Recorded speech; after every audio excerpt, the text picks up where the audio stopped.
Blanco, Shirley Blanco, Dania Calderón. Solo me aparecen con un nombre y un apellido.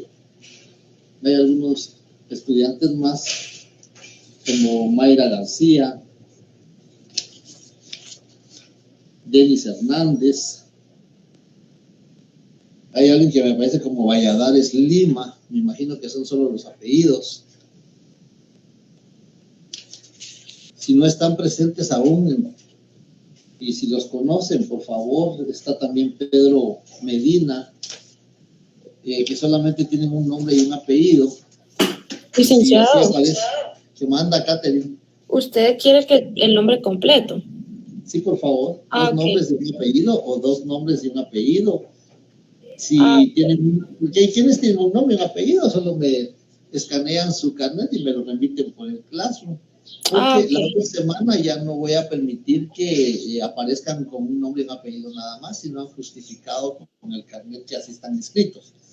Eso se los pido, por favor, porque ya cuando sentamos ya tenemos el primer examen parcial ahí a la puerta, y entonces únicamente les voy a permitir las variantes a quienes cumplan con este requisito. Entonces, desde ya les estoy pidiendo favor que consignen su nombre completo, por favor, en el perfil. Si son oyentes, pues me hacen favor de consignarme que son oyentes. Entonces ahí sí no hay ningún inconveniente en que aparezca de esa manera su perfil. Bien, les agradezco que hay quienes se preocuparon porque solo teníamos acceso para 100 estudiantes. Yo me comuniqué con las personas encargadas, los encargados del departamento de control académico, el departamento de procesamiento de datos, con la coordinación, para buscar de qué manera ya podíamos contar con una plataforma que permitiera más acceso de estudiantes. Esta es la prueba que vamos a hacer. Si el día de hoy aún persiste el problema, entonces yo lo estaré haciendo el conocimiento de ellos para que resuelvan esa situación, porque de veras les digo que no asistir a las sesiones que programamos a veces se complica un poquito, porque la temática del programa se expone para los efectos de la evaluación. Es decir, los libros, la bibliografía, pues claro, la pueden consultar porque siempre es bueno tener una bibliografía, pero la exposición no se basa estrictamente sobre uno o dos libros de la bibliografía. Hay varios libros de la bibliografía que sí utilizamos, pero hay otros libros como algunos compendios de derecho notarial, tanto de la Universidad Notarial de Argentina como las universidades de Argentina, como por ejemplo la Universidad del Litoral de Argentina, la Universidad de Buenos Aires, que nos sirven de base para la exposición que hacemos. Entonces sí es importante que escuchen las exposiciones que hacemos. Bien, si no hay ninguna duda, algún comentario, alguna observación, especialmente de los temas que hemos analizado en las sesiones anteriores, entonces vamos a dar inicio. Buenas tardes a todos. Vamos a dar inicio a la sesión programada para hoy, continuando con el tema de los principios notariales. Le escucho, Luis Carlos. Buenas tardes. ¿Me puede repetir cuáles son los libros que dijo que iban a pasarse, los de Argentina, por favor? Bueno, la verdad es que en el programa, por eso les pedí favor que ustedes entraran a la página de facultad, buscaran los programas y los descargaran o los imprimieran para poder contar con la bibliografía, porque en el programa está la bibliografía que se sugiere para el desarrollo del tema. Sin embargo, les decía que hay otra bibliografía con la que complementamos la exposición, que nos sirve para poder reforzar, actualizar los temas que vamos exponiendo. Escucho a Abigail.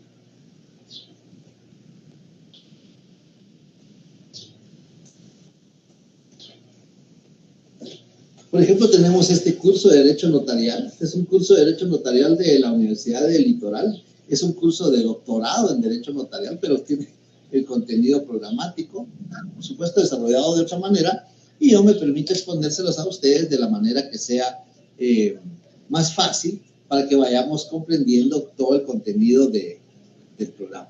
Habíamos entrado a analizar los principios y vimos que los principios son los elementos doctrinarios que nos van a servir para poder analizar, estudiar los elementos del derecho notarial. Y como consecuencia de eso vamos a ver, habíamos visto ya el principio de rogación, que vimos que estaba fundamentado en el artículo 28 de la Constitución Política de la República, donde se le denomina derecho de petición. En el derecho notarial se le denomina principio de rogación, y este principio tiene dos formas en las que el notario puede actuar. Una, a requerimiento de parte, que consiste cuando las personas comparecen o llegan ante el notario y le plantean el negocio jurídico, el contrato o el acto que desean realizar.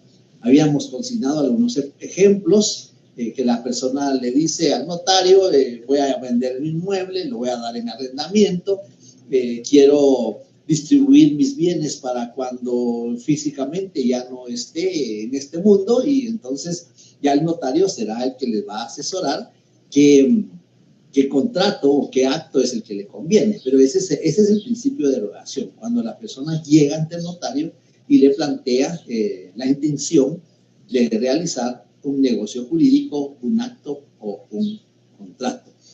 Este principio de rogación está regulado en el artículo 1 del Código de Notariado, donde se establece que el notario tiene fe pública para autorizar actos y contratos a requerimiento de parte. Esa frase de requerimiento de parte es donde está contenido el principio de rogación.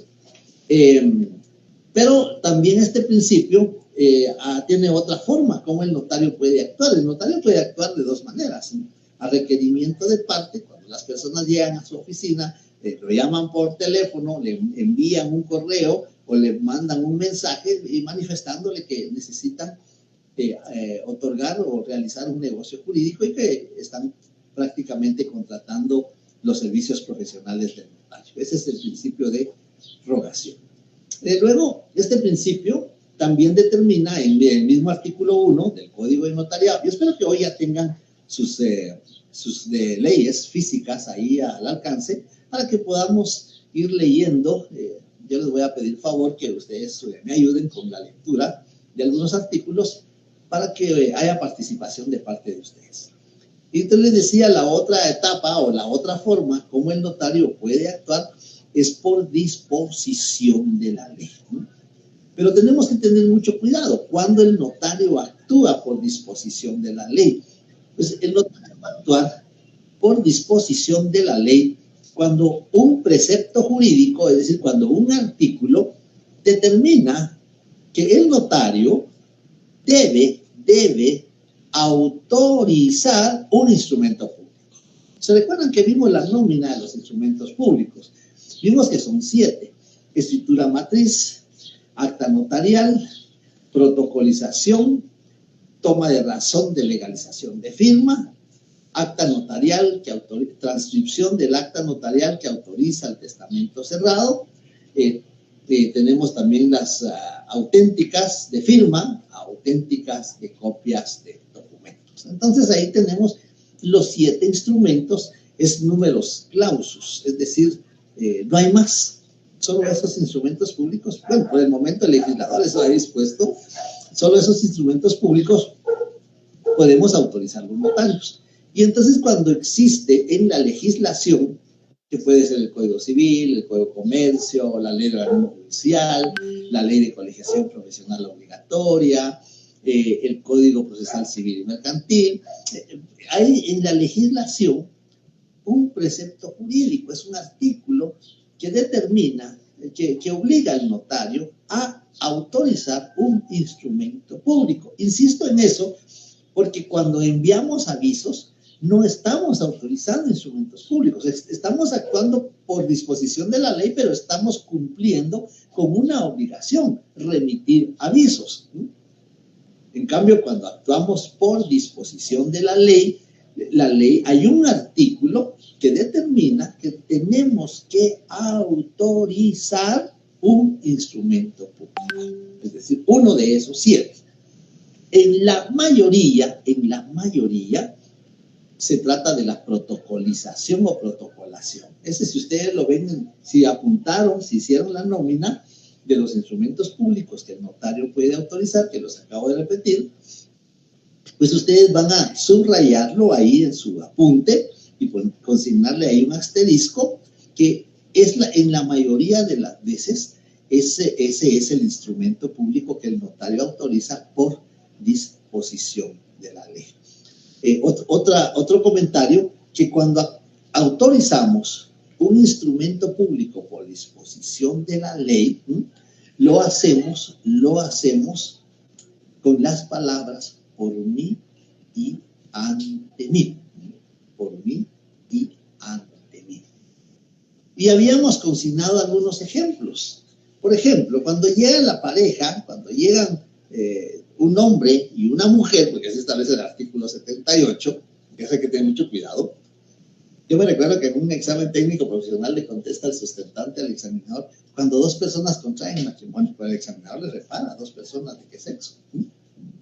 Entonces les decía, cuando un hombre y una mujer llegan ante el notario, le manifiestan el deseo, la intención de contraer matrimonio. Ahí está el principio de requerimiento. Y el notario va a actuar por requerimiento de parte. Y con base a los artículos 93, 100 y 101 del Código Civil, el notario está actuando a requerimiento de parte. Va a autorizar un acta notarial, vimos los instrumentos públicos, va a autorizar un acta notarial, pero el artículo 101, ahí cuando autoriza el acta notarial, llega el notario al momento de la ceremonia y autoriza el matrimonio. Autoriza el matrimonio no solo quiere decir ir a decir palabras bonitas y hacerles un llamado a la reflexión, sino que también que las personas firmen el acta. Esa acta debe de ser firmada por los contrayentes. Entonces las personas firman y el notario lo autoriza. Lo autoriza consignando las palabras ante mí, porque firmaron en presencia del notario, y su firma, porque la tiene registrada en la Corte Suprema de Justicia con base al artículo 2 del Código de Notariado. Haber registrado la firma y el sello que va a utilizar. Entonces, esa es la autorización, cuando el notario consigna ante mí y su firma. En este caso, como es acta notarial, también el sello. No siempre hay que consignar el sello. Ahí el notario actuó a requerimiento de parte. Autorizó el matrimonio y los contrayentes, una vez, porque no hay media vez. Muchos dicen, es que media vez, no hay media vez. Hasta los funcionarios dicen media vez. Entonces, bueno, una vez que el notario ha autorizado el acta notarial de matrimonio, el artículo 101 determina en su último párrafo, el acta debe protocolizarse. ¿No? ¿Y qué quiere decir debe protocolizarse? Quiere decir que el notario debe de autorizar un instrumento público de protocolización. Pero ya son contrayentes, ahora ya son cónyuges. Ya los cónyuges, pues, ya se retiraron. O el notario ya se retiró y ellos se quedaron en su actividad de celebración. Y el notario se va a su oficina, se lleva el acta notarial y la va a incorporar en el protocolo. Eso es la protocolización. Pero a mí me gusta este ejemplo porque los contrayentes le dicen, licenciado, nos queremos casar, así le dicen. Pero no le dijeron, licenciado, nos queremos casar y después a protocolizar nuestra acta de matrimonio. Eso no se lo dijeron. Eso de la protocolización del acta de matrimonio lo regula el artículo 101 del Código Civil. El acta debe, es imperativo, el acta debe protocolizarse. Bien, entonces ahí tenemos que Ese principio de erogación tiene dos formas: requerimiento de parte por disposición de la ley. Lo que a mí me interesa es que lo expliquen, con los fundamentos jurídicos correspondientes. Porque yo no les voy a preguntar qué es el principio de erogación. Yo les voy a preguntar, explique. Tienen que explicarlo. Y lo que yo hice ahorita es una explicación. No me va a decir, el principio de erogación es cuando el notario actúa a requerimiento de parte por disposición de la ley. Eso es transcribir lo que está en el código de notariado. Y eso no lo estoy pidiendo. Yo estoy viendo, explique. Más o menos es que así son las preguntas de las variantes. Explique el principio de erogación y cite 2 ejemplos. Como vale 3 puntos cada respuesta, pues la explicación será 1 punto y cada uno de los ejemplos será otro punto y hacen 3 puntos. Si no tiene explicación, pero si tiene ejemplos con fundamento jurídico, porque si no tiene fundamento jurídico tampoco, si citan 2 ejemplos con fundamento jurídico, pues entonces tendrán 1 punto por cada ejemplo. Yo les voy diciendo porque después vieron que no están acostumbrados a este sistema de evaluación, especialmente el manejo de la ley, porque muchos están acostumbrados a memorizar y a contestar, o al Tim Marina, que hace falso o verdadero, o a contestar, a responder de memoria. Pero no, en este curso no vamos a responder de memoria, ni al Tim Marín, ni hay que escribir y hay que citar el fundamento jurídico. Bien, entonces ahí habíamos visto ya el principio de erogación, creo que íbamos al principio de consentimiento. El principio de consentimiento es muy elemental, porque se dieron cuenta dónde actúa el abogado. El abogado actúa en los órganos de jurisdicción, el abogado actúa ante los tribunales, ante los jueces. Ahí plantea las demandas, ahí plantea la contestación de la demanda, ahí plantea las defensas. Las defensas son las excepciones. Ahí plantea sus medios de prueba. Es decir, el abogado actúa en los órganos de jurisdicción. ¿Por qué? Porque hay derechos subjetivos en conflicto. Hay litis, hay pleito. Por eso actúa el abogado. Y se necesita un tercero, que es el juez, quien va a resolver el tema planteado dictando una sentencia. A una de las partes le va a dar la razón. Bueno, eso es del abogado. Pero el notario no. El notario está en su oficina, está en su notaría, en su despacho, en su bufete, como ustedes quieran llamarle, y las personas llegan voluntariamente. Al juzgado no llegan voluntariamente. Al juzgado llegan porque necesitan que el juez haga una declaratoria, una declaración, que sea el tercero que va a declarar a quien le asiste el derecho que se pretende. Entonces la persona llega obligadamente ante el juez y la otra parte demandada llega obligadamente ante el juez porque tiene que contestar la demanda, tiene que defenderse, tiene que hacer uso de su derecho de defensa. Porque si no hace uso de su derecho de defensa, lo van a declarar rebelde y eso le va a traer serias consecuencias. En cambio el notario no. Con el notario llegan hasta felices, cantando, licenciado, nos queremos casar. Entonces, ante el notario llegan contentos, llegan con el mutuo consentimiento. El licenciado, fíjese que voy a comprar la casa, mire, al fin voy a realizar mi sueño de tener una casa propia. Es decir, llegan las personas por su voluntad a manifestar su consentimiento. El que vende su consentimiento en que lo quiere vender, su consentimiento en el precio que lo quiere vender, su consentimiento en las condiciones en que lo quiere vender. Y el que compra igual, el que compra también va a manifestar su consentimiento en el precio, en el valor, porque debe de estar dentro de sus posibilidades económicas, y también las condiciones, el plazo, los intereses, las obligaciones que va a contraer, pues con su consentimiento estoy de acuerdo. Entonces, por eso el consentimiento es elemental, es un principio del derecho notarial. Si no hay consentimiento, entonces el notario no puede conocer. El notario se abstiene de conocer porque no hay consentimiento. ¿Y cuál es el fundamento jurídico? Pues el 1251 del Código Civil. Los elementos para la validez del negocio jurídico. Todo contrato todo contrato es un negocio jurídico. Todo contrato es un negocio jurídico. ¿Cuándo hay contrato? Cuando dos o más personas convienen en crear, modificar o extinguir derechos y obligaciones. 1517 del Código Civil. Entonces, ahí hay contrato, es un negocio jurídico. Pero no todo negocio jurídico siempre es un contrato, ¿no? Entonces, todo contrato es negocio jurídico. Pero el negocio jurídico no siempre es un contrato, porque cuando no hay dos personas, cuando hay solo uno, en el caso del testamento, en el caso de la donación por causa de muerte, en el caso de la identificación de persona, en el caso de la carta de pago, va a haber solo un compareciente. Entonces no hay contrato. Es negocio jurídico o acto jurídico. Por eso vean el código, si ustedes se dan cuenta en el código, a ver cuántas veces encontramos actos o contratos. Actos o contratos. Bien. Entonces, por eso el consentimiento es elemental, porque es uno de los elementos para la validez del negocio jurídico. ¿Cuáles son esos elementos? La capacidad.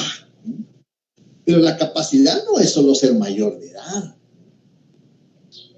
Porque recordémonos que cuando hablamos de personas en el derecho, también hablamos de personas jurídicas.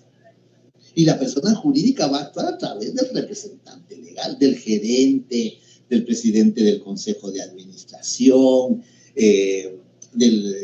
serían pues del administrador único, del presidente del consejo, del presidente de la junta directiva. Ellos son quienes van a tener la representación de una persona jurídica, de carácter civil, de carácter mercantil.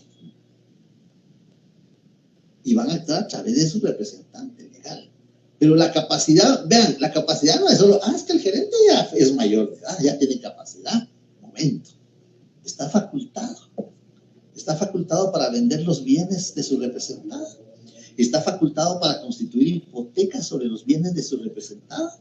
Está facultado para dar en arrendamiento los bienes de su representada.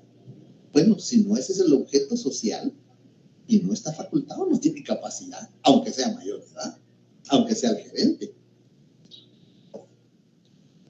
Entonces, por eso es que el consentimiento es un requisito esencial en el derecho notarial, que no adolezca de vicio. Ahí están los vicios del consentimiento. Y vimos cómo se expresa, es decir, cómo yo transmito a otras personas, por ejemplo a ustedes, cómo yo transmito mi consentimiento. Pues vimos que en forma verbal, sí, acepto, estoy de acuerdo, me parece bien, me parece fantástico, me parece maravilloso, excelente. En forma verbal. O sencillamente, sí, con gestos. Esos son gestos. Cuando, como notarios, a veces estamos leyendo la escritura, y muchas veces pasa en la edad, y más que todo en las damas, cuando uno consigna una edad que no es, luego resulta, lo hace un gesto, no, licenciado, usted me está poniendo más años. Ese gesto de admiración, de sorpresa, ese es un gesto. Y ahí está manifestando su consentimiento negativo. Tácito. No son con palabras, no es con gestos, sino tácito, en forma tácita. Cuando la persona empieza a ejercer las facultades, eso sucede mucho en el mandato. Acuérdense que hay mandato y hay poder. ¿Habrá diferencia entre mandato y poder? Claro que hay diferencias. ¿Cuándo es mandato? ¿Cuándo es poder? Aunque la legislación los tiene como sinónimos. Es mandato, es poder, lo mismo. Pero la doctrina no. Por eso que le digo, miren, es que la doctrina es muy importante. La doctrina no los tiene como sinónimos. Es mandato cuando llegan las dos personas ante el notario. Y le dice el licenciado, que sí, dice el licenciado, le voy a conferir a mi hermano, a mi cónyuge, pues a mi abogado, le voy a conferir un mandato, que puede ser un mandato general, puede ser un mandato especial, puede ser un mandato judicial. Llegan las dos personas van a firmar esa escritura de mandato. Ese es el mandato, es contrato, dos o más. Miren, ahí hay otro ejemplo de acto o contrato. Ese es mandato. Y poder. ¿Cuándo es poder? Para la legislación es lo mismo.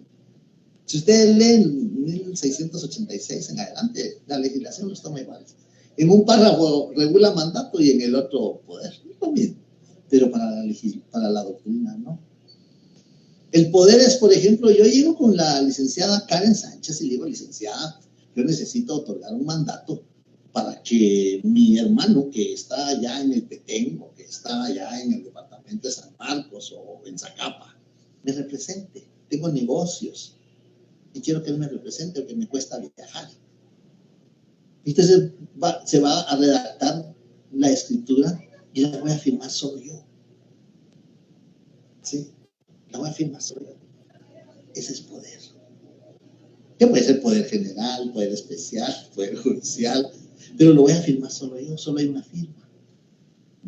Y entonces le vamos a enviar a la otra persona que está en cualquiera de los departamentos, o inclusive puede estar en otra república, le vamos a enviar el documento con el cual va a decir, yo soy el mandatario, yo soy el mandatario, yo no firmé esto, y me están dando facultades. Cuando yo empiezo a ejercer esas facultades, estoy aceptando el contenido del poder. Esa es la diferencia entre mandato y poder. Entonces vemos ahí que el consentimiento puede ser tácito, como en este caso, que la persona recibió el documento allá en Zacapa, en San Marcos, en Petén, pues, en Buenos Aires, Argentina, o Santiago, Chile, o en Santo Domingo, República Dominicana, y empieza a ejercer las facultades. Ese es un consentimiento tácito. Y luego el consentimiento expreso, que creo que por ahí nos quedamos, y lo estoy repitiendo porque es posible que hayan, sí, ahora ya tenemos 116 alumnos, es decir, que hay 16 que no estuvieron en las sesiones anteriores. Entonces, por eso lo estoy repitiendo. Esto lo habíamos visto. Y el consentimiento expreso. El consentimiento expreso no es solamente decir sí, está expreso. Porque si yo solo digo, eso no es expreso. Es una forma de exteriorizar, pero pues puede ser que algún mosquito me esté molestando y yo esté haciendo así para espantar al mosquito. Entonces no está expreso, no está claro. Entonces el expreso es cuando la persona deja consignado por escrito, acepta, en forma expresa, acepta el contenido de la presente escritura. Eso está en el artículo 29, numerales 10 y 11 del Código de Notariado. Pero no es suficiente con eso. Con que el notario consigne que aceptó, no es suficiente. Falta la materialización de esa aceptación, de ese consentimiento expreso. ¿Y cómo se va a materializar? Pues va a quedar plasmado en el instrumento, en el documento que nosotros le llamamos instrumento público, va a quedar plasmado con la firma. Con la firma. Yo me he encontrado con algunas situaciones un poco molestas, porque hay algunas instituciones de la administración pública o judiciales que quieren que la firma sea como está en el documento de identificación. Y todavía por escrito en los requisitos, la firma tal como está en el documento de identificación. Eso es imposible. Eso es imposible. Uno por la edad cambia la firma. Por alguna cuestión física varía la firma. Ya no tiene los mismos rasgos. Y entonces para eso está la fe pública. El notario consigna ante mí. ¿Qué está diciendo? Que firmó en su presencia.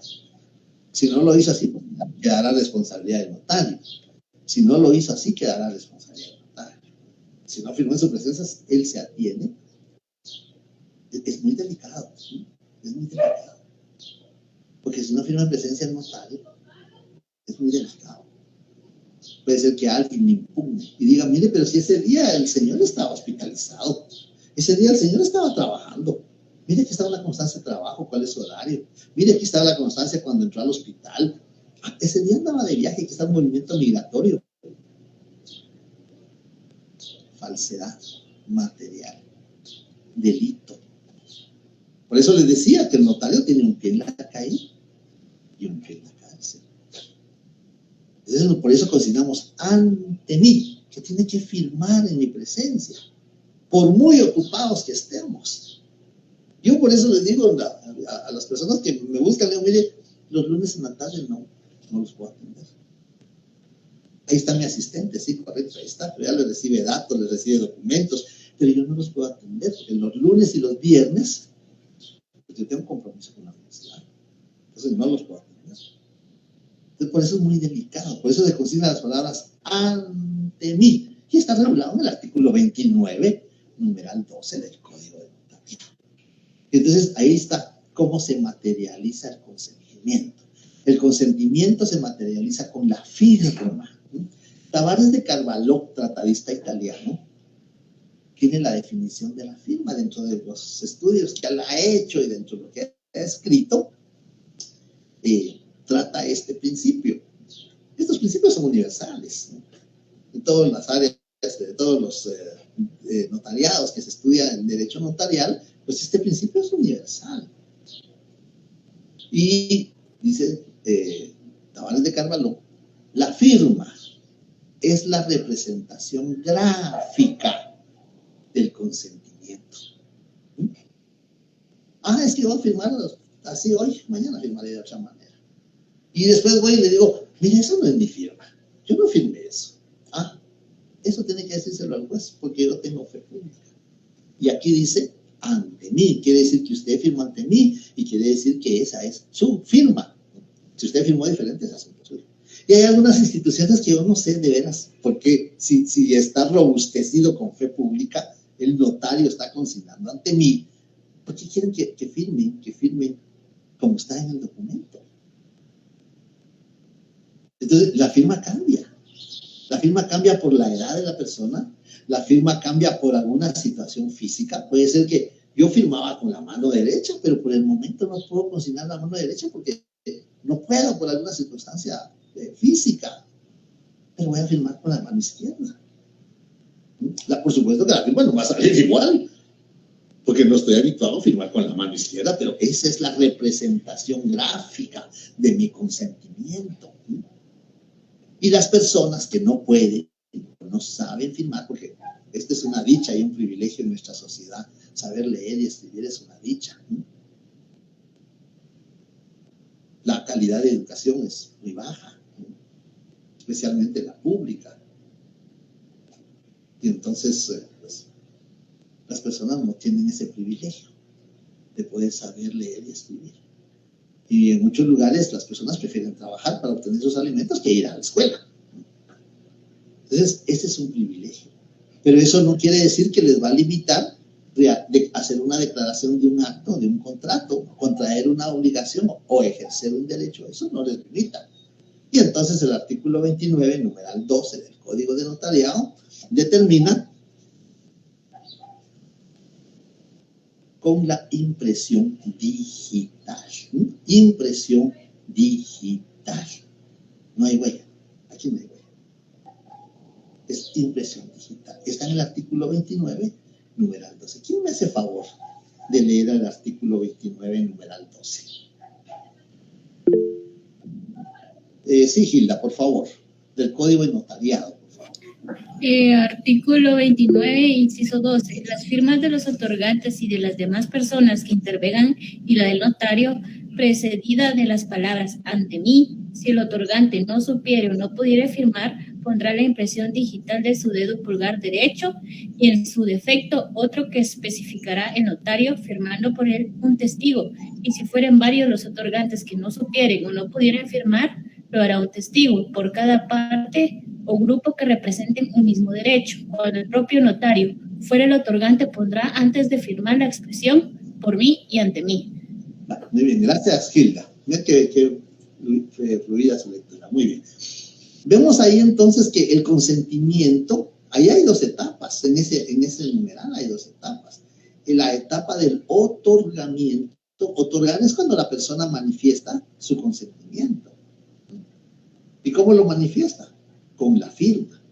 Y si no puede firmar, con la impresión digital del dedo pulgar derecho. No puedo con el dedo pulgar derecho, lo puedo hacer con el dedo pulgar izquierdo. No puedo con el dedo pulgar izquierdo ni con el derecho, con el meñique. Con eso también lo puedo. Pero el notario tiene que consignar en la escritura que no puede firmar y que lo hizo dejando la impresión digital, la impresión dactilar del dedo izquierdo meñique. Y vemos otra cosa que van a encontrar ahí, cuando el notario sea el propio otorgante. Otorgante es la persona que da el consentimiento, los contratantes prácticamente. Y el notario el notario es el autorizante y los contratantes son los otorgantes, porque ellos van a otorgar su consentimiento. El notario no otorga consentimiento, el notario lo que va a otorgar es su autorización, robustecerlo con fe pública, es decir, envolver el documento, el contenido del documento lo está envolviendo con fe pública. ¿Y qué es la fe pública? ¿Se acuerdan cuando les dije hay que estudiar el artículo 1 y buscar en un diccionario? ¿Qué es? Porque eso no está en la Biblia. A ver qué dice Catherine Barrera. Licenciado, disculpe, ¿puede repetir lo último que dijo ahorita? Wow, ¿cuál es lo último? ¿De qué? Sobre el notario y los que... Muy bien. Es que los contratantes son los otorgantes. Los contratantes son los que otorgan. ¿Qué otorgan? Otorgar es dar. Si buscamos en el diccionario, ¿qué es otorgar? Es dar, es conceder. ¿Pero qué vamos a dar? Nuestro consentimiento. Aquí lo que vamos a dar es nuestro consentimiento. Entonces, el otorgante es el que da. Y cuando los contratantes firman, el vendedor, el comprador, el mandante, el mandatario, cuando los contratantes firman, se llama otorgamiento, porque ellos otorgaron su consentimiento. Ya que han firmado los contratantes, el notario consigna las palabras ante mí. Y abajo de esas palabras ante mí, su firma. Eso se llama autorización. Entonces el notario es el autorizante, él lo autoriza. Él lo autoriza y es el momento en que nace a la vida jurídica el contrato.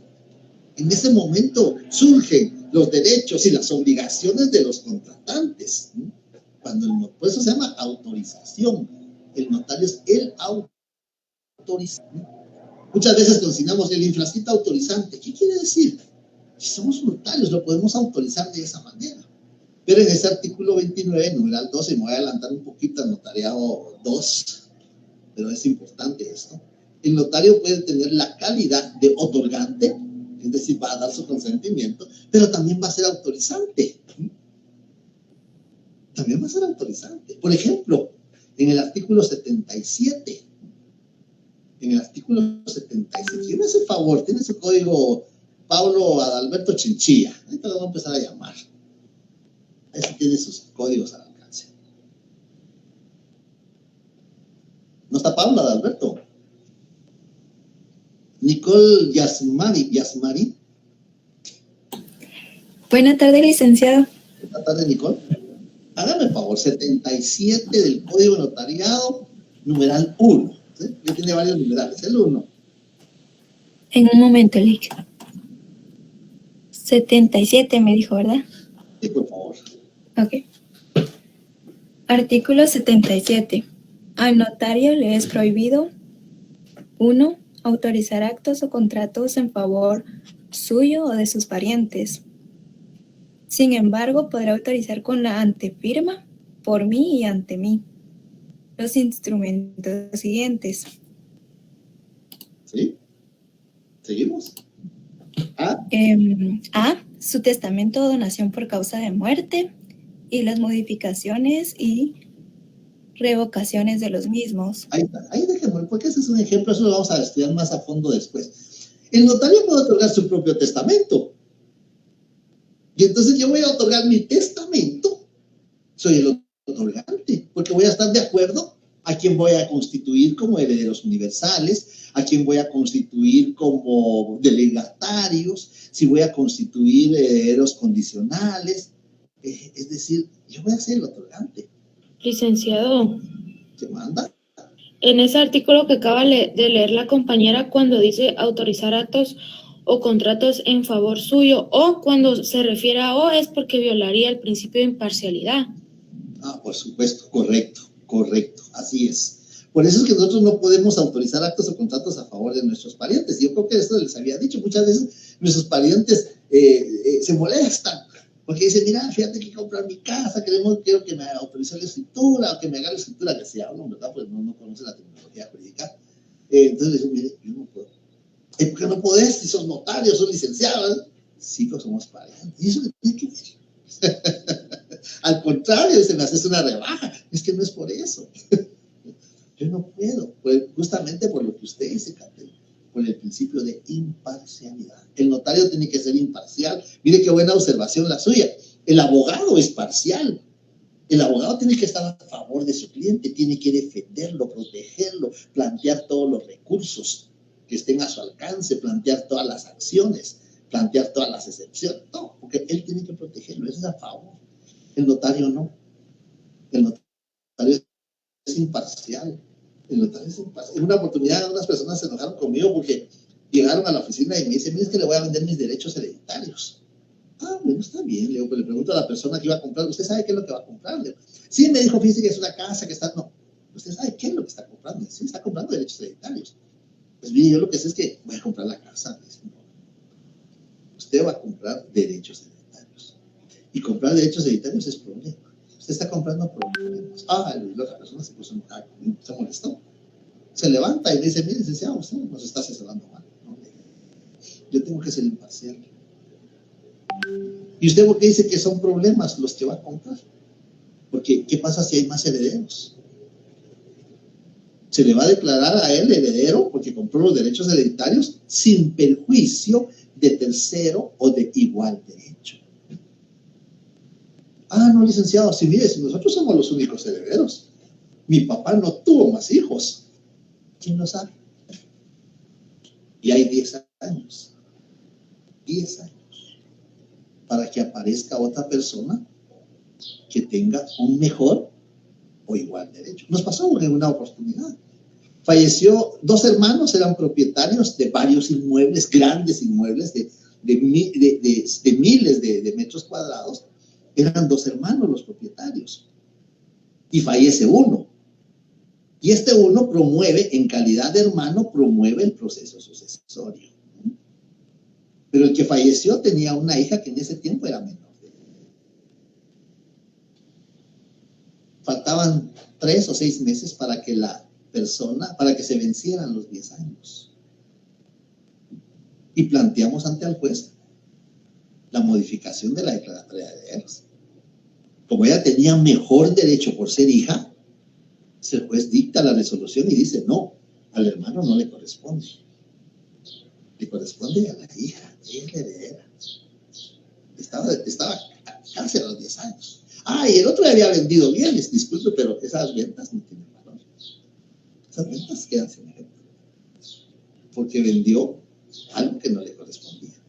Es que, vean, esto es delicado. Entonces el notario, por eso, mire qué buen comentario le hace a usted, Catel. Porque el notario tiene que ser imparcial. Ah, es que él me va a pagar mis honorarios. Sí, él me va a pagar mis honorarios, pero yo no puedo quedarme que la otra persona va a tener problemas después. Ese es el principio de consentimiento. Entonces vemos ahí el otorgamiento, que es cuando se firma. Y si no puede, pues no puede porque nunca aprendió, o no sabe, no puede porque tiene alguna lesión, alguna cuestión física, o no sabe porque nunca aprendió, entonces tendrá que dejar la impresión dactilar del dedo pulgar derecho. Pero si no puede usar el dedo pulgar derecho, puede ser con otro, que el notario tiene que especificar. Y además tiene que firmar un testigo a su ruego. Ese es el principio de consentimiento. Bien, dudas, comentarios, observaciones. Bien, ya nos desgastó bastante tiempo con esto. Gracias, licenciado, por la No, a usted gracias por la pregunta y por la observación, porque me recuerda algunos casos que podemos plantear como ejemplo. Bien, si no hay dudas, comentarios, preguntas, observaciones, voy a interpretar que todo, este se llama consentimiento. ¿Ese qué es? Porque no hay palabras. Buenas tardes. Sí, ¿quién habla? Vamos a ver, ¿quién habla? Buenas tardes, licenciado. Mire, con su nombre tengo problemas, solo me aparece un nombre y un apellido. Efectivamente, ese no es, pero ya la próxima semana la próxima clase ya voy a corregir eso. Sí, por favor, recuerdo que ya ese nombre estuvo el año pasado. Sí, pero en esa ocasión no recibí el curso, solo estaba de oyente en unas clases. Qué bueno. Bueno, entonces usted ya viene reforzado. Sí, tenía dos cuestionamientos sobre este de la firma anterior, porque no he tenido conocimiento de que hay contratos así, donde hace mención que la firma es realizada por una persona ante mí.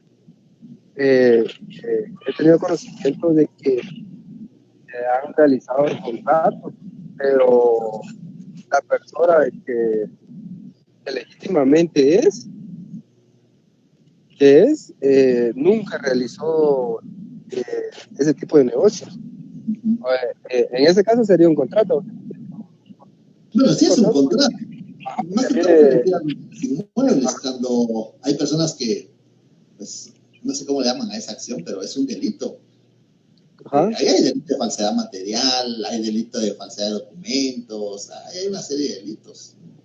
Sí, efectivamente, ya después, bueno, se entera la persona titular del derecho de que ya no le corresponde esos derechos, independientemente a qué derecho sean, pero habitualmente se ha visto en bienes inmuebles. Entonces, en ese caso, la persona legítima que ha sido vulnerada en sus derechos debe de promover un juicio ordinario de materia civil. ¿Ordinario de qué? ¿Un juicio ordinario de qué? ¿No lo escuché? Juicio ordinario en materia civil. Sí, pero ¿de qué? Perdón, no lo escuché. ¿Juicio ordinario de qué? Porque ordinario es la vía que se va a diligenciar. ¿Pero de qué? Porque lo que pasa es que ahí sería un juicio ordinario de nulidad del instrumento público. Eso es lo que se persigue. Porque el ordinario es la vía, el procedimiento, las etapas a seguir, los plazos. Pero ordinario de qué? Sería de nulidad. Por eso en el artículo 186, si usted lo tiene al alcance ahí del Código Procesal Civil y Mercantil, en la última parte regula que los documentos, yo voy a citar lo que nos interesa, los documentos expedidos por notario producen fe, hacen plena prueba, ¿no? Salvo el derecho de las partes de redarguirlos de nulidad o de falsedad. En este caso, como eso lo vamos a enfocar desde el punto de vista civil, pues lo vamos a redarguir de nulidad, porque no hubo consentimiento de la persona. Su consentimiento fue usurpado por otro. Pero también se puede plantear la falsedad, pero esa es la vía penal. La falsedad material, la falsedad ideológica, que en este caso serían las dos, pero esa es la vía penal. Entonces aquí lo que nos convendría sería plantear la nulidad del instrumento público. Y la nulidad puede ser de fondo o de forma, ¿no? Porque muchas veces cuando preguntamos clases de nulidad, lo primero que nos dicen es absoluta relativa. Eso no es cierto.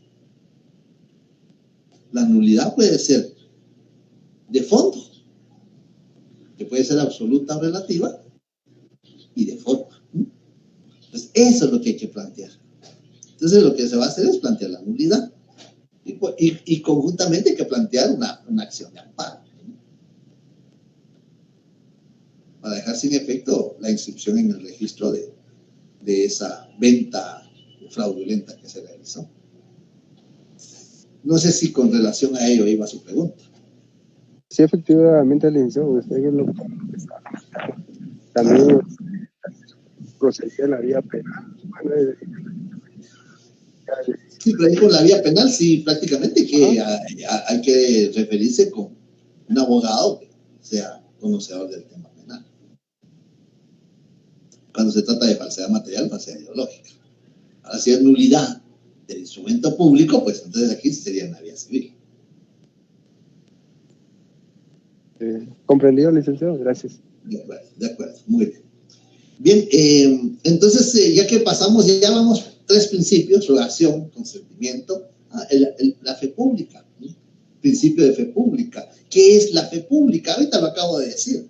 La fe pública es una facultad. Es que cuando otros les pregunta qué es la fe pública, es aquella que tiene el notario. Aquella que. Yo en el examen técnico, ¿verdad? Le empiezo, la voy a buscar por aquí, de repente la tengo. ¿Qué es aquella que tiene el notario? La fe pública es una facultad, es una potestad, es un atributo. Miren, de cualquier otra forma se puede decir menos de aquella que tiene el notario. La fe pública es una facultad, es una potestad, es un atributo, ¿sí?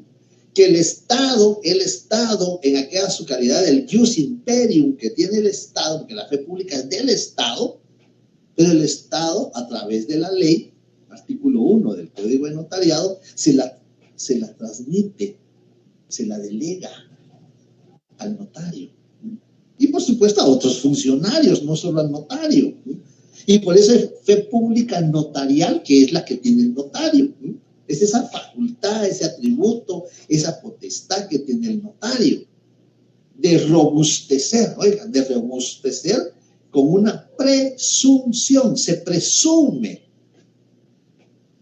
que es verídico, que es veraz, que es cierto.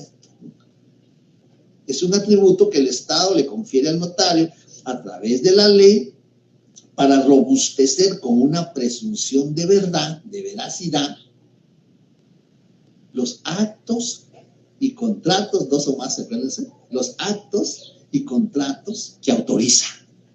Ya vimos que es autorizar, ya explicamos algo. Ante mí, la firma del notario. Y cuando el notario es el propio otorgante, en el caso del testamento, que alguien nos hizo favor de, Nicole nos hizo favor de leer, entonces su firma, porque él es otorgante, pero también es el autorizante, entonces por mí y ante mí, tiene las 2 calidades. Entonces ahí está, es esa la fe pública. Y la fe pública es eso, es esa potestad, es ese atributo que el Estado le confiere a ciertos funcionarios. Por ejemplo, los registradores. El registrador de la propiedad, el registrador mercantil, el registrador de electrónico de poderes, el registrador de procesos sucesorios, el registrador civil, el registro nacional de las personas. Esos registradores tienen fe pública. Ellos tienen fe pública, ellos tienen también esa potestad, ese atributo que el Estado les confiere. Porque las leyes que lo regulan determinan que tienen fe pública. Y es porque por eso es que, vean, yo tengo un caso muy especial porque presenté un testimonio en el registro de la propiedad hace muchos años. Presenté un testimonio de una donación de un inmueble del progenitor, o sea, del papá, del progenitor, para el descendiente, para el hijo. Se iba la donación en forma pura, simple, a título gratuito, y se presentó. Y mi sorpresa es que nunca salía del registro de la propiedad. Y cuando fui a preguntar, me dice, mire, su testimonio está en seguridad jurídica. Está en seguridad jurídica, es que tiene problemas. Entonces fui a hablar con la persona encargada de seguridad jurídica. Me dice, mire, licenciado, me dijo que la firma del donante no es igual de la que está en su escritura, como quien dice, en su escritura, dudando, que la que tiene aquí cuando compró en el registro de la propiedad. Dice, bueno, pero ¿y la fe pública? Si él firmó ante mí, se presume que es cierto. Ahora, si hay alguien que lo va a redarguir de nulidad o falsedad, pues será ante un tribunal. Sí me dijo, pero tiene que venir la persona. El donante tiene que venir aquí.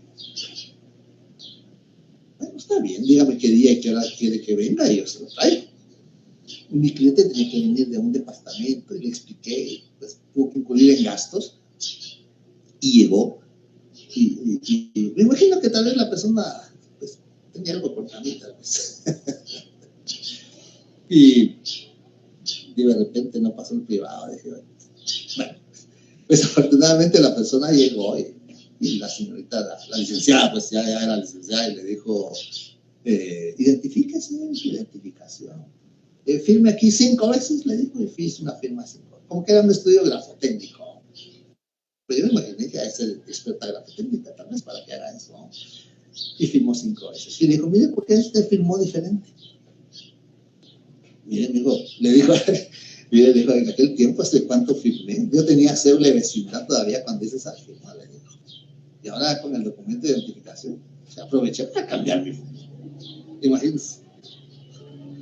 Entonces, vean la fe pública. Pues, se pone en tela de duda. Porque si pensaban que la firma no era original, pues tenía que haber planteado una nulidad o una falsedad. Pero afortunadamente, pues, yo salí con una sonrisa aquí muy amplia que mi cliente le manifestó y le dijo, mire, me hizo incurrir en gastos, perder mi tiempo en el trabajo. Ese es el motivo por el que yo firmé aquí diferente y el inmueble se lo doné a mi hijo. Entonces, se pone en tela de duda la fe pública, que no es más que se presume que es cierto. Y le digo que se presume porque la última parte de ese artículo dice, salvo el derecho de las partes de redarguirlo de nulidad o falsedad.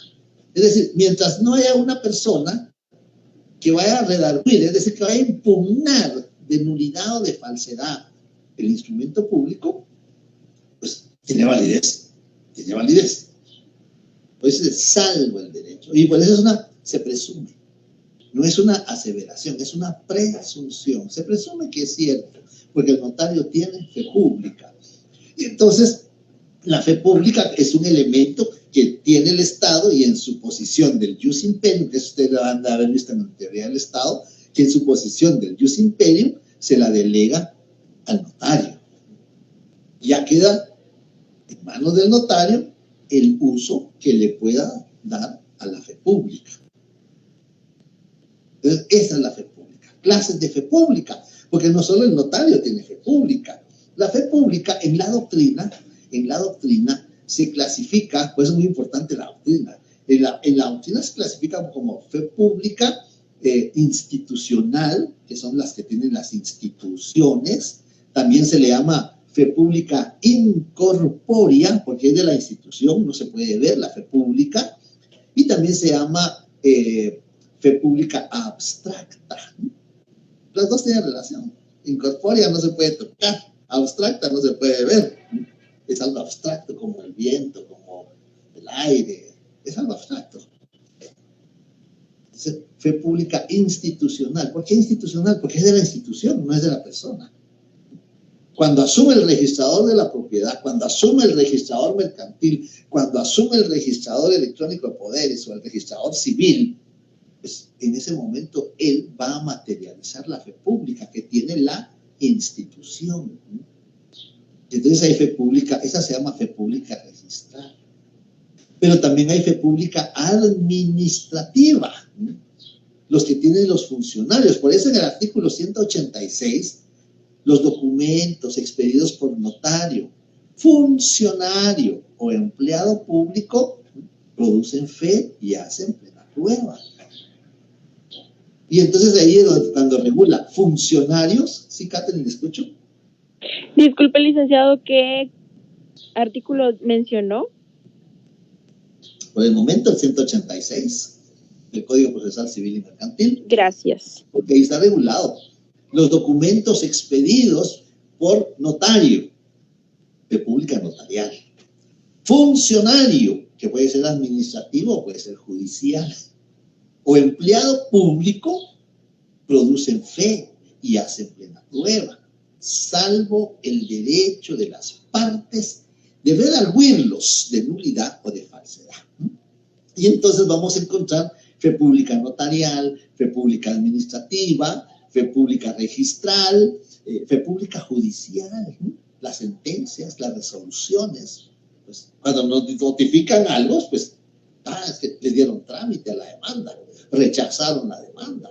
Pues lo creemos. ¿Por qué lo creemos? Porque está suscrito por funcionarios, que puede ser el secretario del tribunal, o puede ser ambos, el juez y el secretario, y eso es fe pública judicial. En el 175 de la ley de organismo judicial, por ahí está regulada la fe pública judicial. Cuando lleguemos a ese tema más adelante, lo vamos a ver después. Y entonces, ese es el principio de fe pública, ¿no? Que es la facultad o potestad que tiene el notario. No sé si hay preguntas, dudas, comentarios, ya tenemos tiempo. Sharon, ¿le escucho? Su fundamento de la fe pública es el artículo 1 del Código de Notariado, ¿verdad? Es que no le... La fe pública notarial. De la fe pública notarial es el artículo 1 del Código Notarial. Ahora, Gracias, Nick. de la fe pública administrativa, lo encontramos en el 186 del Código Procesal Civil y Mercantil. Y cuando veamos el tema, aunque lo vamos a ver, hay un tema que se llama la fe pública, ahí vamos a ver el fundamento jurídico de las demás clases de fe pública que existen. Bien, si no hay alguna otra duda, algún otro comentario, alguna observación. Sí, Luis Muñoz, le escucho. Buenas tardes, licenciado. Le voy a comentar un caso. Bueno, es de mi abuelita. Ella tiene su jubilación y ya después se lo voy a comentar y después le hago la pregunta. Ella, como es mayor de edad, Banrural tiene como que una ventanilla especial para que pase la gente que va a traer su jubilación.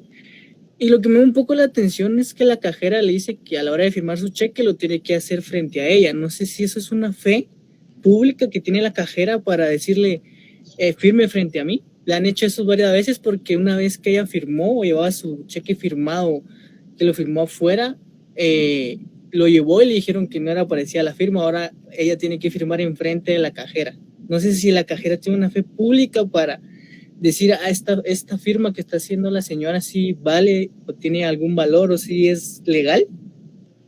Bien. En primer lugar, en los bancos sí. En los bancos sí tenemos una firma registrada y la firma no la podemos variar. Ahí sí no puede variar la firma porque si varía la firma de la firma que tenemos registrada, pues no van a hacer efectivo el pago de los documentos. Pero esta institución que usted cita, yo no puedo citar instituciones, esta institución que usted cita, además de la firma, tiene un lector digital. Entonces, no es necesario que firme la persona, su abuelita, con respeto, no es necesario que firme en presencia de la cajera, eso no es necesario. Porque supóngase usted que por seguridad no va a llevar toda su chequera, y si lleva solo un cheque y se equivoca. Entonces no es necesario que, eso diría que es un poquito de abuso de la persona, porque aparte de la firma, ellos tienen un lector digital.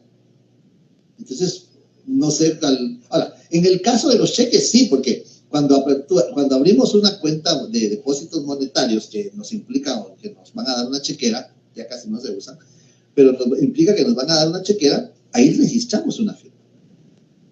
Y por seguridad del banco, por tratarse de dinero, pues el banco, si la firma no coincide, a mí me ha pasado, me han rechazado cheques porque mi firma la he variado en algún aspecto, por un punto, por 2 puntitos que yo le pongo a mi firma, he tenido ese problema.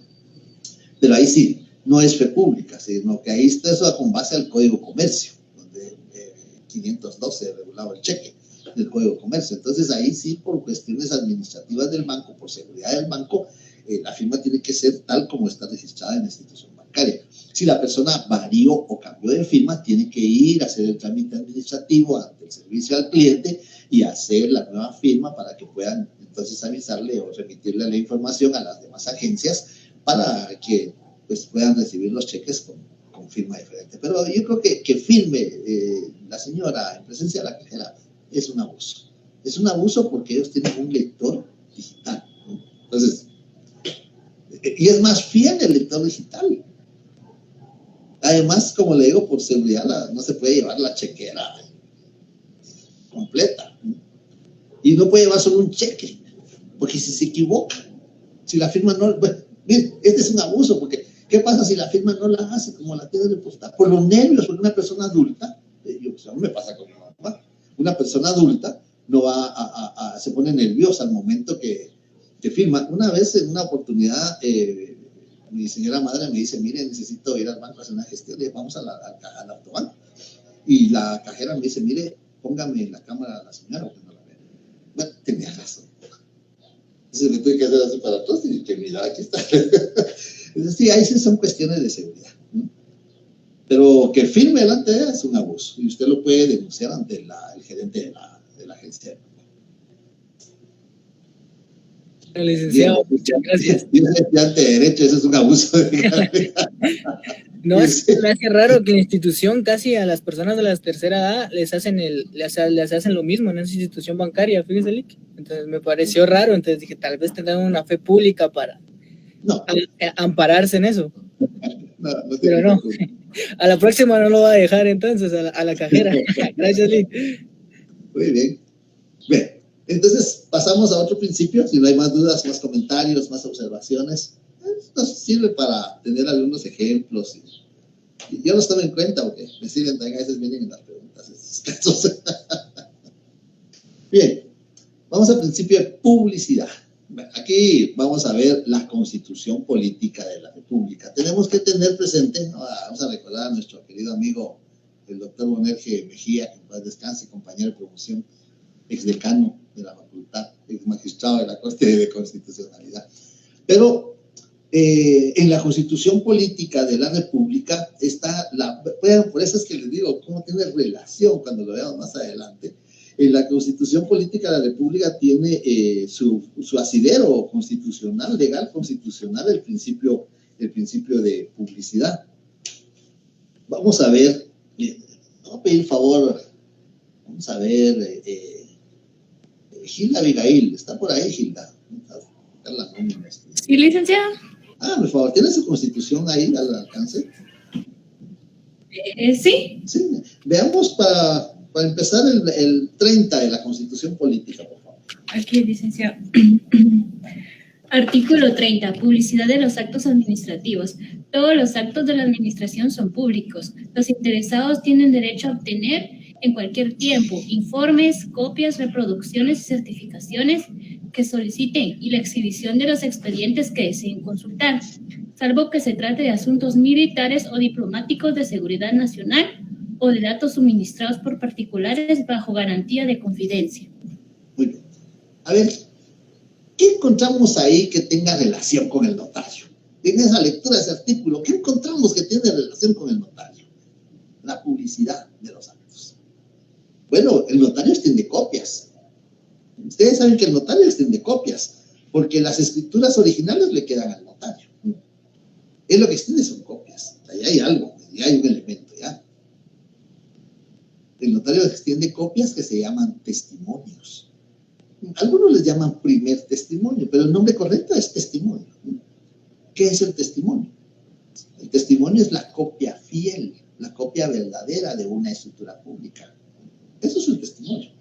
Como el notario se conserva las originales, lo que le llamamos escritura matriz, el notario conserva, porque está en el protocolo, conserva los originales. ¿Y qué le va a entregar a su cliente? ¿Con qué voy a demostrar yo que soy acreedor? ¿Con qué voy a demostrar yo que soy el propietario? ¿Con qué voy a demostrar yo que soy el usufructuario de un bien? ¿Con qué voy a demostrar si la escritura se la quedó el notario? Pues él me va a extender una copia que se llama testimonio, regulado en el artículo 66 del Código de Notariado. El testimonio es la copia fiel, es la copia verdadera. Entonces el notario extiende copias. El notario no es de la administración pública, no, pero es considerado funcionario público. ¿Por qué es considerado funcionario público? Porque se recuerdan cuando vimos los elementos del derecho notarial, los contratantes, o sea, las partes, el notario y el instrumento público. Y cuando vimos el notario dijimos que el notario es el profesional del derecho, encargado de una función pública. ¿Y qué es esa función pública? Pues está regulado en el 154 de la Constitución Política de la República, y así es el acápite, función pública. Ahí está regulado qué es la función pública. ¿Y por qué somos así que tenemos función pública? Porque para ejercer el notariado tenemos que prestar juramento. Y la fe pública no la podemos delegar. No la podemos decir, ya no voy a la oficina hoy. Que vaya mi hermano, que vaya mi pariente, que vaya mi amigo que va a firmar. Yo no puedo delegar la fe pública, es personal. Y eso se me había pasado con la fe pública que había visto, solo mencioné la institucional, incorpórea o abstracta. La otra clase de fe pública es la fe pública personal, corpórea porque tiene cuerpo, que es la fe pública notarial. Pero lo vamos a ver cuando entremos al tema de la fe pública. Entonces, por eso la publicidad, el notario expide copias. Pero hay algún otro elemento más en ese artículo. Al final, le voy a leer la parte que nos interesa. Salvo que se trate de asuntos militares, eso no nos interesa. O diplomáticos, pues, de repente que es cargo público de diplomacia. De seguridad nacional, aquí, oigan, y esto es subrayo, o de datos suministrados por particulares.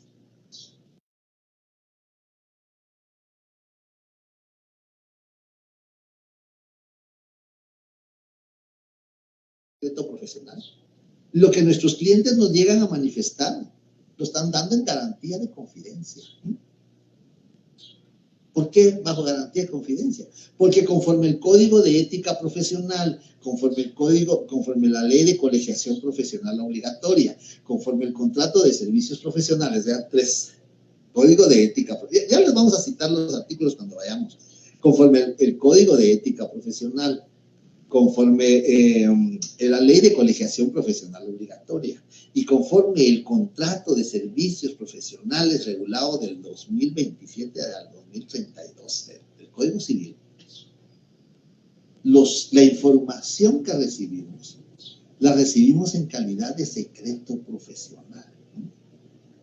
No nos pueden obligar. Por eso, el Código de Ética Profesional determina que guardar el secreto profesional es un derecho del notario. Es un derecho y es una obligación.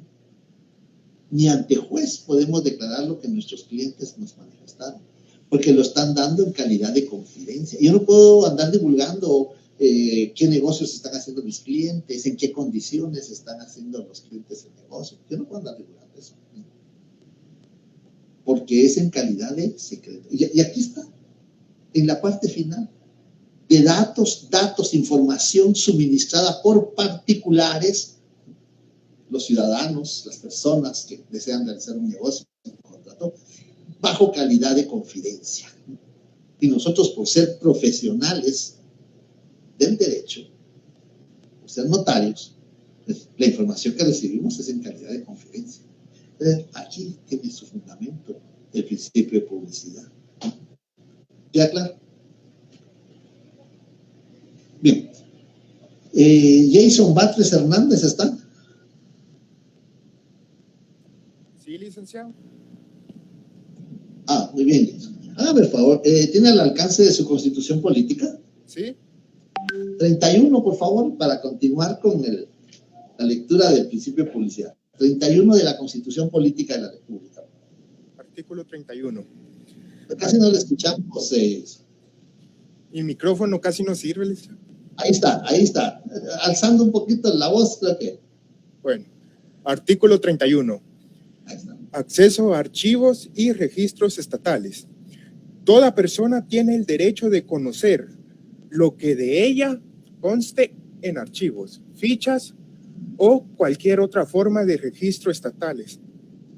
Y la finalidad a que se dedica esta información, así como a corrección, rectificación y actualización.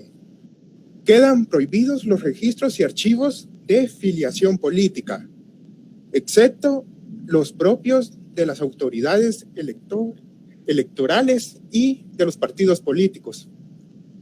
Bien, gracias, Diego, le agradezco, gracias por el esfuerzo de alzar la voz. Veamos qué hay aquí para el notario. Aquí hay algo muy importante para el notario, un elemento determinante para el notario. Acceso a archivos y registros estatales. El notario tiene a su cargo un registro que se llama registro notarial. ¿Y qué es el registro notarial?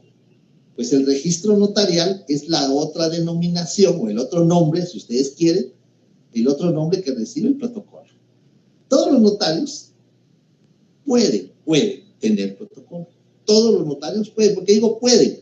Porque para tener protocolo hay que pagar, hay que dar un formulario que se llama Derecho de Apertura de Protocolo. Hay que llenarlo ante la Corte Suprema de Justicia en la entidad que se llama Archivo General de Protocolos. Y en esta entidad se pagan los 50 quetzales para tener derecho a usar protocolo, Entonces, el notario que no lo pague, que no quiera, porque hay muchos que dicen, yo no quiero ejercer notariado, solo la abogacía. No hay caso solo la abogacía. Pues está bien. Por eso digo, los notarios pueden tener protocolo. Todos los notarios pueden tener protocolo. Y el protocolo se llama también registro notarial. Y entonces, ahí está donde se determina que cualquier persona, toda persona tiene derecho a conocer lo que de ella conste en archivos, fichas o cualquier otra forma de registro estatal. Ahí anotemos ahí, entiéndase, registro estatal, registro notarial, protocolo. Y ahí tenemos el fundamento político. Entonces ya vimos el fundamento constitucional. No sé si hay alguna duda, algún comentario al respecto de eso, porque ahora vamos a ver cómo lo regula el Código de Notariado. Ya vimos cómo está en la Constitución Política. Ahora, ¿cómo lo regula el Código de Notariado? No sé si hay alguna duda, algún comentario. Vamos a ver si está Edward Steve Calderón. Yo voy anotando aquí quiénes están.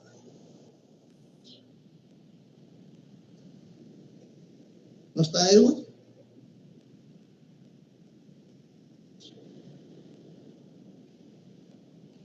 Bueno, no está Edward. Vamos a ver. Alexia Estrada. Alexia participó la vez pasada. Buenas tardes. Sí, bien, hágame el favor, ¿tiene su código notariado al alcance? Sí. ¿Se recuerda qué decreto es el código notariado? Es el 54-77. Esa es la ley de jurisdicción voluntaria. Ahí está. Muy bien, Luis. Luis Carlos le está ayudando ahí, ¿ven? Sí. Bueno, el código notariado es el decreto 314 del Congreso de la República. Le voy a pedir favor, para el caso del principio de publicidad, que nos lea, por favor, artículo 22. Muy bien.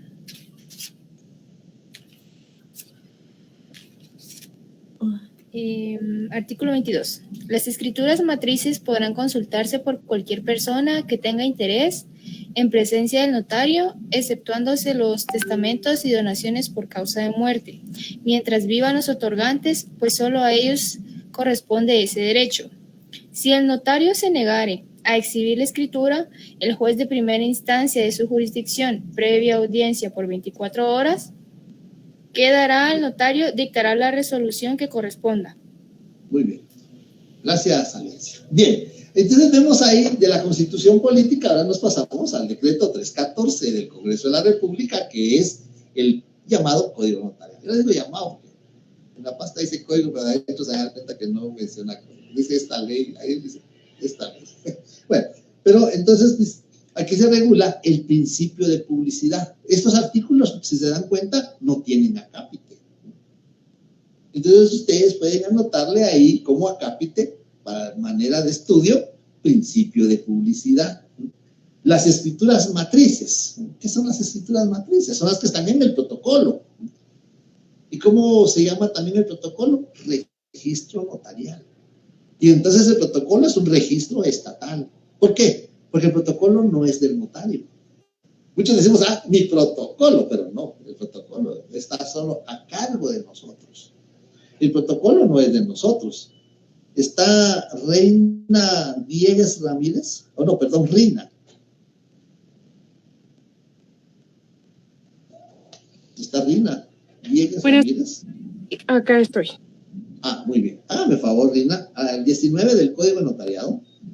19 del Código de Notariado, solo deme un momento, por favor, que me tuve que levantar corriendo por un inconveniente que tuve. Pero ahorita lo leo.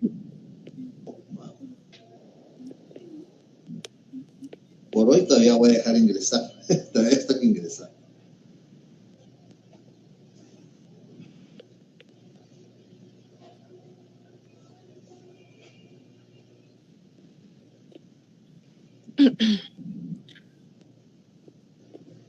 Estamos, Lina. Muy bien, sí.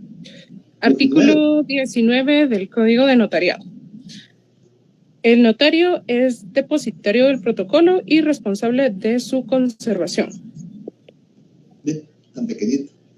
El notario es depositario. ¿Se acuerdan ustedes de su contrato de depósito? Y en el derecho mercantil van a estudiar también almacenes generales de depósito. Entonces, el depósito es, se lo entrego en calidad de depósito y cuando yo quiera puedo venir a ver cómo está, si me está cuidando el bien, si está bien conservado, si no está haciendo mal uso del bien, porque está en depósito. Y ese es el protocolo. El notario es depositario, está en depósito. Y entonces se pregunta uno, bueno, y si yo estoy de depósito, si yo soy el depositario, ahí estamos leyendo el 19, Catherine. Si yo soy el depositario, ¿quién es el propietario del protocolo? Pues el Estado. ¿Y cuál es el fundamento jurídico? Pues ya lo leímos. Registros estatales, cualquier otro registro estatal. Entonces el notario es solamente depositario. Tiene que mantenerlo a disposición, porque va a haber un momento que le van a decir, venga, quiero revisar cómo está su protocolo. ¿Y quién está facultado para eso? El director del archivo de protocolos. Vamos a ver casi al final del programa, vamos a ver eso de la revisión de protocolos. Llaman al notario y le dicen, venga, quiero revisar su protocolo, a ver si ha cumplido con sus obligaciones, si están redactados como la ley lo regula.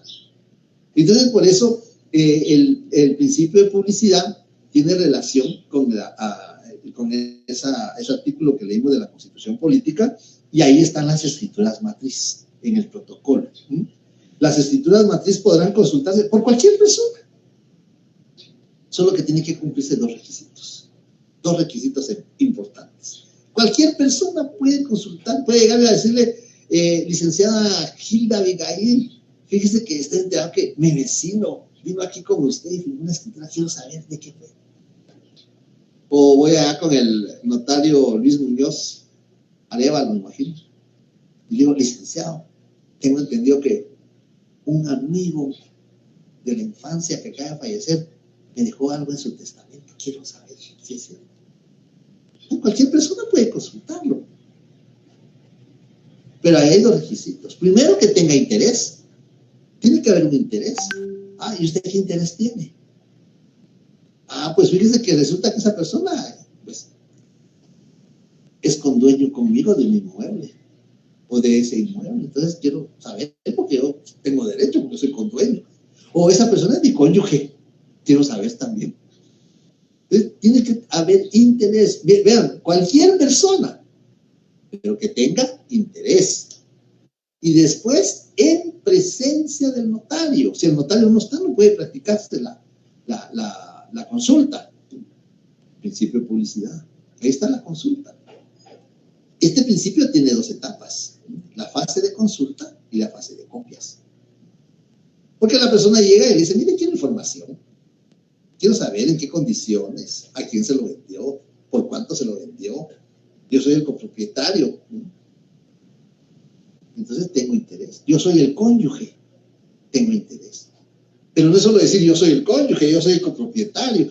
Tengo que llevar un documento que acredite que yo soy el copropietario, que en este caso podría ser una certificación del registro de la propiedad. Tiene que acreditar que es el cónyuge o la cónyuge. Y tendría que acreditarlo con la certificación de matrimonio. Y entonces va a acreditar el interés que tiene. Entonces, todos los instrumentos públicos, valga la redundancia, son públicos. Pero para aquellas personas que tengan interés y en presencia del notario. Esos son los dos requisitos. Pero ahora, la limitante. ¿Qué limitante tiene ese principio de publicidad? Eso lo acabamos de leer. Salvo el caso de los testamentos y las donaciones por causa de muerte. Pues solo a los otorgantes les asiste el derecho. Licenciada Sharon Karina, yo vine el año pasado, otorgué mi testamento, ya no me acuerdo cuáles fueron los términos, quiero información, quiero consultar. Como yo soy el otorgante, y tal vez la notaria no se acuerda, pues identifíquese. Ah, sí, mira, aquí está mi documento de identificación, yo soy el testador. Ya no me acuerdo a quiénes instituí de herederos o legatarios. Entonces ya demuestro que yo fui el otorgante, porque solo a los otorgantes les asiste ese derecho. Mientras viva.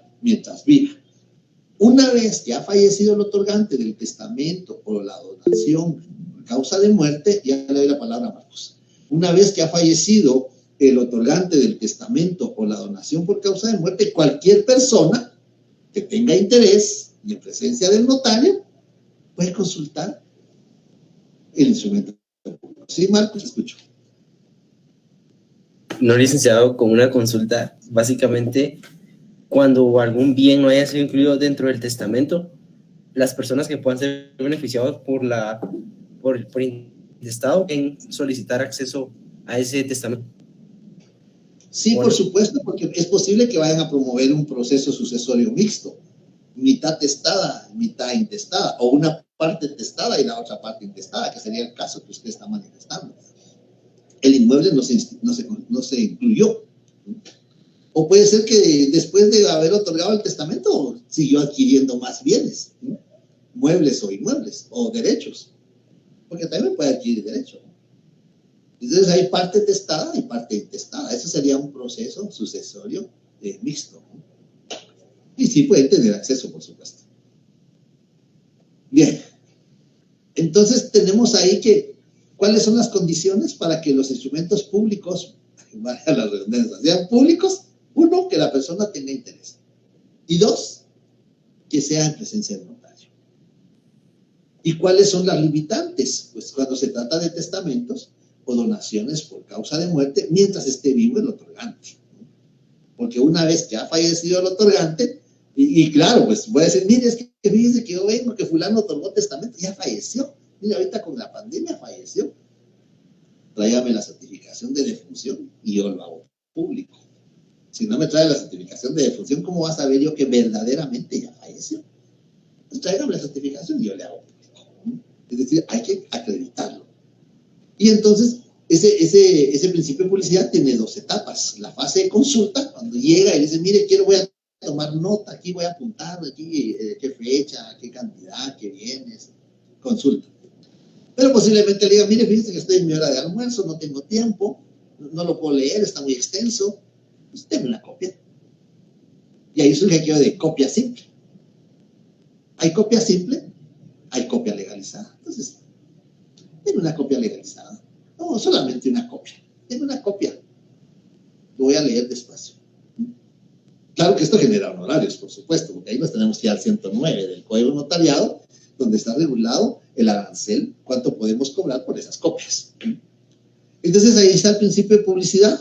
Lo vamos a continuar el día lunes, el principio de publicidad, porque ya se nos llevó el tiempo. No sé si les dejo 2 o 3 minutos para dudas, preguntas, comentarios.